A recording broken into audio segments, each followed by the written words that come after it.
Not too long ago, I made a video going over both closing time and opening shot on shotguns in D2, specifically in PvP. And that was fun-ish, but it wasn't long until I got messages along the lines of, "Oi, what about Lone Wolf?" So what the hell, let's throw that on the pile too. My original plan for today was to just compare both Lone Wolf and Threat Detector together, which kind of made sense because on shotguns, they both usually live together in column 3. However, the more I went over everything, I came to the conclusion that you kind of can't compare the two in a straight head-to-head competition due to the fact that closing time simply exists. And if you don't know what I mean by that, don't worry, everything will become clear in time. Let's look at the perks, starting with the original two I wanted to look at today. Threat Detector, increased reload, stability, and handling when enemies are in close proximity. For those who might not know, depending on if there are 1 or 2 enemies within 15 meters of you, you'll get the following weapon bonuses. And by the way, all numbers today coming from where else? D2 Foundry. Most of the time in PvP, depending on if you play 3v3 or 6v6 more often, you'll usually have Threat Detector ×1 as opposed to Threat Detector ×2,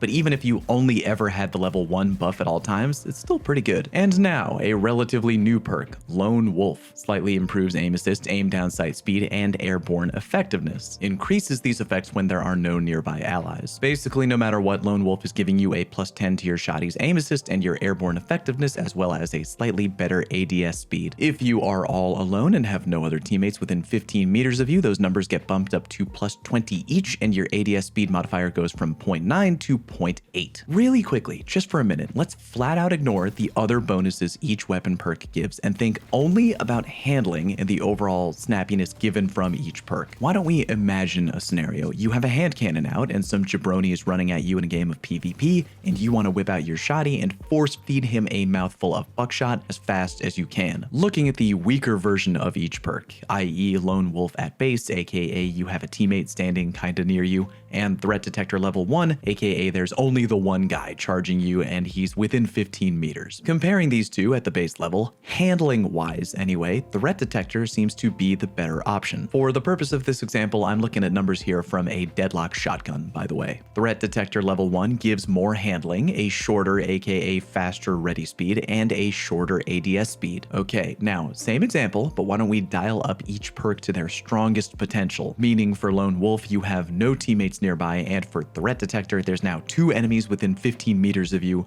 but while the first one is charging you, let's say the second one is on the other side of a wall or something. Again, if we're just looking at the handling buff, Threat Detector comes out on top easy. Way more handling, faster overall ready speed, and faster ADS speed. I've often said in the past that one thing I value a ton on shotguns in PvP is overall snappiness. So again, ignoring all other benefits and just looking at only the handling, it seems like a layup victory for Threat Detector. However, these comparisons are kinda garbage on their own if we're flat out ignoring closing time in column 4. If you'll remember from my other video, the range buff given to closing time basically allows it to push out the one-hit kill range to the same degree that opening shot does. And because closing time also gives you a good handling buff, we come to the logical conclusion, closing time fucks. I think in my other video comparing closing time and opening shot, I spent too much time focusing on the one-hit kill range comparison and not enough time focusing on the fact that closing time just gives your shotty a truly silly degree of free handling to the fact where,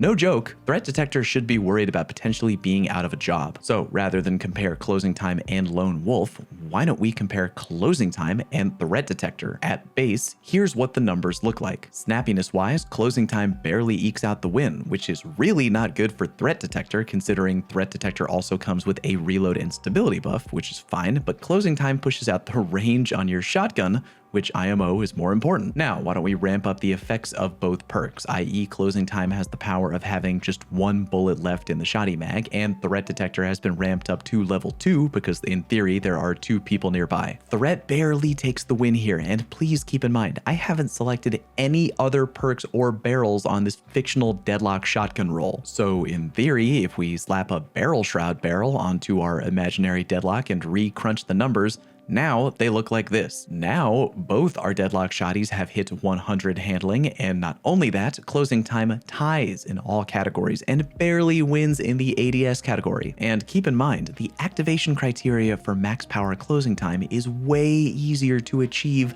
than max power threat detector. Just having one bullet in your shotty, that is like half the game in your average PvP match these days, even in 3s where it's noticeably harder to get threat detector level 2. In short, if your PvP shotgun has closing time on it, it almost just walks up to threat detector and asks, "What would you say you do here?" Hopefully, now you see what I mean when I say that the question isn't just threat detector versus lone wolf, what's better? Because if your shotgun happens to have closing time in column 4, there's a really good chance you don't need threat detector, like at all. And if that's the case, I guess lone wolf just kind of wins by default. I mean, take a look right here, and I promise we're almost done comparing numbers out here. On the left, we have a deadlock shotgun with threat detector ×1 and closing time at max power. On the right, we have a deadlock shotgun with lone wolf at base and closing time at max power. Yeah, the threat detector has faster ready speed, but good god man, by a factor of 0.02. Now, I don't know about you, but at that point, I think I'd rather have lone wolf, which is helping your aim assist and your AE if you happen to be leaping at your enemy with your shotgun out. Talking to you there, hunter mains. But yeah, with closing time essentially overshadowing threat detector, you can very easily consider options like lone wolf, slide shot, or Jesus, even discord in column 3, depending on the shotgun you have. You might laugh at that recommendation, but remember, you can straight up regen ammo in PvP with discord, and you can repeatedly stay at closing time max power